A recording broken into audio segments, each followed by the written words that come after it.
नमस्कार दोस्तों। यह वीडियो उन दोस्तों के लिए है जो यूपीएससी प्रीलिम्स को लेकर गंभीर हैं और इस बार उम्मीद कर रहे हैं कि प्रीलिम्स तो निकल ही जाना चाहिए। देखिए, ज़्यादा समय नहीं बचा है। कुछ ऐसी बातें हैं, कुछ ऐसे काम हैं जिन्हें अगर आप आज ही कर लेते हैं, उन पर ध्यान देते हैं तो आपके सफल होने की संभावना काफ़ी ज़्यादा बढ़ जाएगी। आप आराम से प्रीलिम्स क्वालिफाई कर पाएंगे। और जो लास्ट में बात बताने जा रहा हूँ वो हमेशा मायने रखती है, इस समय भी, एग्ज़ाम के टाइम भी और एग्ज़ाम के बाद भी। उसे मिस मत करिएगा। फ़िलहाल एक एक करके समझते हैं। सबसे पहली चीज़ जो आपको करनी है, आप जानते हैं हम भी आपको पीडीएफ नोट्स देते हैं, लगातार मैं सबूत दिखाता हूँ, फिर भी मैं इस समय रिकमेंड नहीं करूँगा कि आप पीडीएफ नोट लें। कोई भी नई चीज़ इस समय पढ़ना बंद कर दीजिए।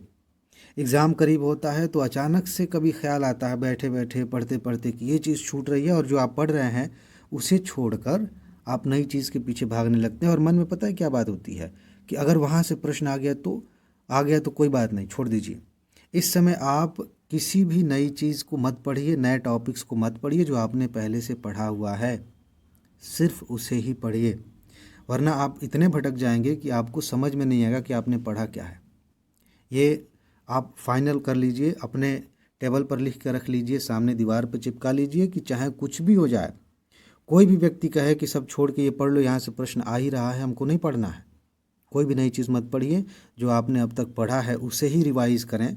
वहीं कई बार रिवाइज कर लें, यही बहुत है। अब चलिए अगली बात देखते हैं। ध्यान दीजिए, आपको 2 पेपर्स देने हैं, जीएस और सीसैट। इतना तो पता है। मुझे पता है कि बहुत सारे लोग इस समय सीसैट को लेकर दबाव में होंगे। बहुत सारे लोगों के लिए सीसैट हो सकता है कि आसान लगे, तैयार हो, लेकिन जीएस को लेकर के दबाव में होंगे। और इस दौरान एक गलती ये होती है कि हम किसी एक चीज़ पर ज़्यादा फोकस करते हैं। हो सकता है कि आपने अब तक सीसैट ना पढ़ा हो और आप सोच रहे हैं कि बचे हुए 10 दिन में हम सीसैट को ज़्यादा समय देंगे, अच्छे से तैयार करेंगे। या हो सकता है किसी को लगे कि जीएस अब हम पढ़ेंगे 10 दिन लगातार। ये गलती से भी मत करिएगा। आपको बैलेंस बनाकर चलना है। दोनों की रिवीजन की प्लानिंग आपको अच्छे से करनी है और बाकायदा लिख लीजिए।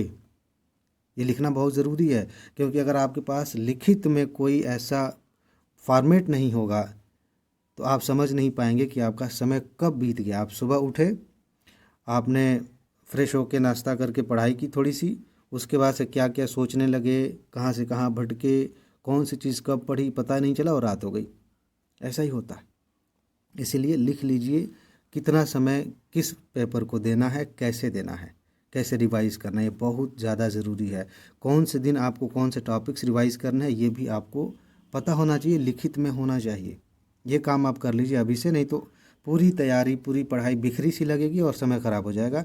इस समय आपका जो टाइम है वो बहुत ही ज़्यादा कीमती है, किसी भी चीज़ से ज़्यादा कीमती है। इसीलिए मैं जल्दी जल्दी बता रहा हूँ कि मैं आपका ज़्यादा समय ना लूँ। तीसरी बात जो इस समय सबसे ज़्यादा काम आती है वो है पीवाईक्यू।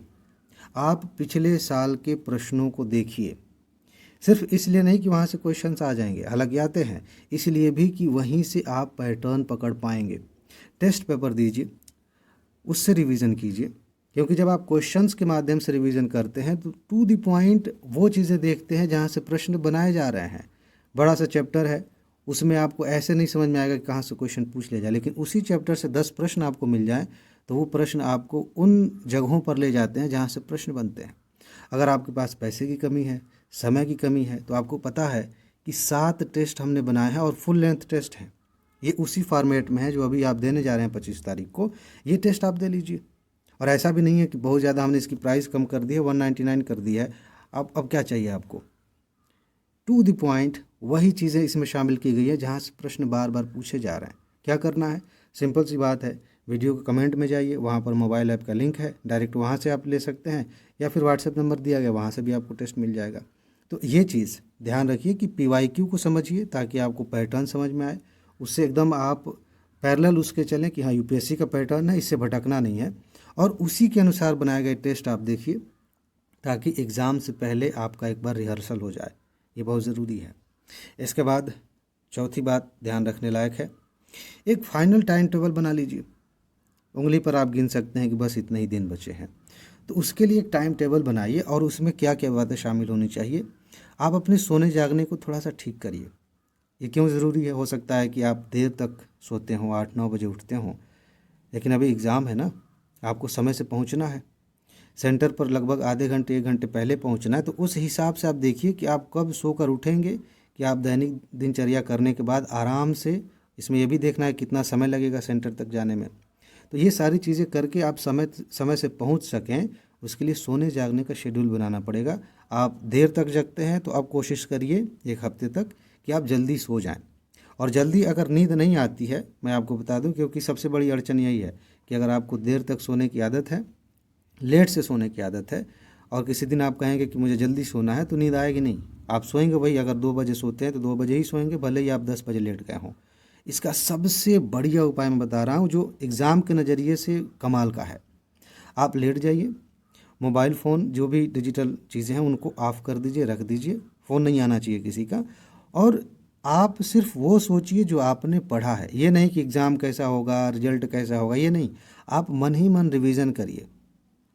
आधा घंटा भी नहीं लगेगा, आपको कब नींद आ जाएगी आपको खुद पता नहीं चलेगा। ये बड़ी कमाल की चीज़ है, आज ही ट्राई करके देख सकते हैं। आप मोबाइल ऑफ़ करिए, जो भी आपके दोस्त हैं जिनका बार बार फ़ोन आता है, जिन्हें हाल चाल लेना होता है, उनसे बता दीजिए कि इतने बजे मेरा मोबाइल ऑफ़ हो जाएगा, ऑफ़ कर दीजिए, सो जाइए। लाइट्स ऑफ़ कर दीजिए कमरे की, और उसके बाद से वो सोचिए जो आपने पढ़ा है, उसे एक तरह से रिवाइज़ करिए, बहुत अच्छी नींद आएगी और फ़ायदा भी होगा। क्योंकि जब आप इसी मूड में सोएंगे तो उस विषय से संबंधित आपके दिमाग में बातें रात भर चलती रहेंगी, और आप जहाँ पर छोड़े थे उससे कहीं ज़्यादा आपने रात भर सोने के दौरान भी रिवाइज़ किया है, आपको शायद पता ही नहीं है। सबकॉन्शियस माइंड में वो फाइल खुली हुई है। इसका बहुत ज़्यादा लाभ आपको एग्ज़ाम में मिलेगा। खाने पीने का भी आपका हिसाब किताब होना चाहिए। हो सकता है कि आप ज़्यादा ऑयली खाते हैं या बाहर का खाना खा लेते हैं, इसको अवॉइड करने की ज़रूरत है। हल्का खाना खाइए, जल्दी पच जाए, शरीर हल्का महसूस करे, ये बहुत ज़रूरी है। और रिवीजन कब कब करना है इसका भी टाइम तय कर लीजिए, ठीक है, ये बहुत ज़रूरी है। अब ये फाइनल होना चाहिए, ये नहीं कि आज बनाया कल हमने इसको काट कर, अरे परफेक्ट बनाते हैं। परफेक्ट प्लान नहीं होना चाहिए, नहीं बनाना है परफेक्ट।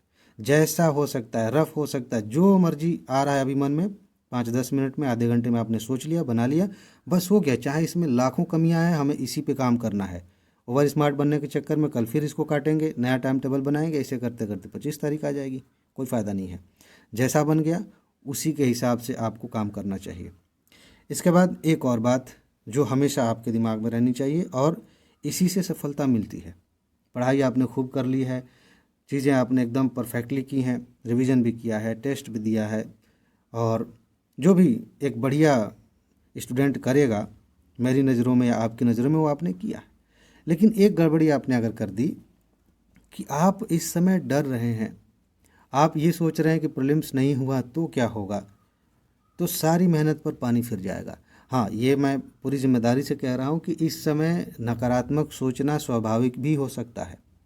ऐसा माहौल है कि यूपीएससी का एग्ज़ाम देने जा रहे हैं, पता नहीं कौन सा युद्ध लड़ने जा रहे हैं, तो नर्वसनेस होना स्वाभाविक है, कभी कभी डर लगना स्वाभाविक है। लेकिन ये बात स्वाभाविक नहीं मानी जा सकती कि आपने जो कुछ भी पढ़ा था उस पे ये भारी पड़ जाए। आपका डर आपकी पढ़ाई को ले डूबे, ये स्वाभाविक नहीं है, ये कमी है, ये हमारी कमज़ोरी का प्रतीक है कि हम नर्वस होकर के सब कुछ भूल जा रहे हैं। तो इसका उपाय क्या है? सिर्फ मेरे कह देने से आप सकारात्मक सोचने लग जाएंगे? ये इतना आसान होता तो इसकी ज़रूरत ही नहीं होती। हम डरते हैं और हम अपने आप से कहते हैं ज़बरदस्ती की, जैसे मैं कह रहा हूँ कि सकारात्मक सोचिए, तो आपके मन में आएगा हाँ आज के बाद से मैं मन में ये कहूँगा कि मेरा तो सिलेक्शन हो के रहेगा, और अंदर से डरे हुए हैं, अंदर से भावनाएं आ रही हैं डरी हुई। तो आप सकारात्मक सिर्फ बोल रहे हैं, मन में सोच नहीं रहे, महसूस नहीं कर रहे हैं। तो यहाँ मेरे सकारात्मक सोच से मतलब ये है कि आप ऐसे ऐसे काम करिए जिससे आपकी सकारात्मक सोच पैदा होती है। बैठ के इसे जनरेट नहीं करना, कुछ नहीं होगा उससे। मैं कहूँ कि आप आधा घंटा बैठ जाइए और अच्छा अच्छा सोचिए, नहीं सोच पाएंगे। एग्ज़ाम सामने है, आधा घंटा बैठेंगे सोचने, फिर उसी में लगेगा क्या टाइम ख़राब कर रहे हैं भाई, इससे बढ़िया कुछ काम कर लेते। तो सकारात्मक सोच कैसे पैदा होती है? ख़ास तौर से जब आप एग्ज़ाम के करीब हों, आप बैठिए और देखिए कि कौन सी चीज़ आपके मन पे बोझ बना रही है। सीसैट का ये वाला टॉपिक सिलोजिज्म से क्वेश्चन पूछा जाता है, मैंने पढ़ा नहीं है शायद, या फिर इकोनॉमी का ये वाला चैप्टर बैंकिंग वाला मेरा छूट रहा है, कहीं यहाँ से आ ना जाए। ये सब महत्वपूर्ण बातें हैं जो मैं बता रहा हूँ। तो जो चीज़ आप पे ज़्यादा बोझ बना रही है पढ़ाई वाली, आप उसे करने बैठिए, 2 घंटे करिए। जब वो बोझ उतरेगा तो आपका उसी लेवल पे जितना भारी बोझ होगा, उसी के जैसे तराजू होता है ना, उसी के बराबर सकारात्मक भावना आपके अंदर पैदा होगी। ये भीख मांगने वाली भावना नहीं है कि आपने कहीं से उधार ले ली, किताब पढ़ ली, वीडियो देख लिया, मोटिवेशन मिल गया, ऐसे नहीं आया ये। इसे आपने कमाया है अपनी मेहनत से, ये टिकेगी, इसका असर होगा आपके शरीर पे, आपके मन पे। तो जिन जिन चीज़ों से आपको डर लग रहा है, जो चीज़ें छूट रही हैं, उनको आप एक एक करके प्यार से, बहुत दबाव में आकर नहीं, उनको हल करते चले जाइए। अपने आप सकारात्मक भावनाएं उठती चली जाएंगी। और जब थोड़ा सा भी आप अच्छा महसूस करें तो उसको 100 गुना बढ़ा दीजिए। आपने थोड़ा सा काम ऐसा किया जिससे आपकी तारीफ़ होनी चाहिए कि आज मुझे उठना था सवेरे और भले 5 मिनट लेट उठाऊं लेकिन उठ गया, अपनी तारीफ़ करिए, खुश होइए। तो इससे वो जो सकारात्मक भावना उठी थी थोड़ी सी, उसे आपने बढ़ा दिया, फिर आपका पूरा दिन अच्छा रहेगा। इस तरह के उपाय आप कर सकते हैं और इससे आपकी सच में तैयारी कंप्लीट होती है। ठीक है जी, तो ये कुछ ज़रूरी बातें थी। फिर से मैं आपको याद दिला देता हूँ कि 7 टेस्ट हैं, फुल लेंथ टेस्ट हैं, सारे विषय इसमें हैं, करंट अफेयर भी है।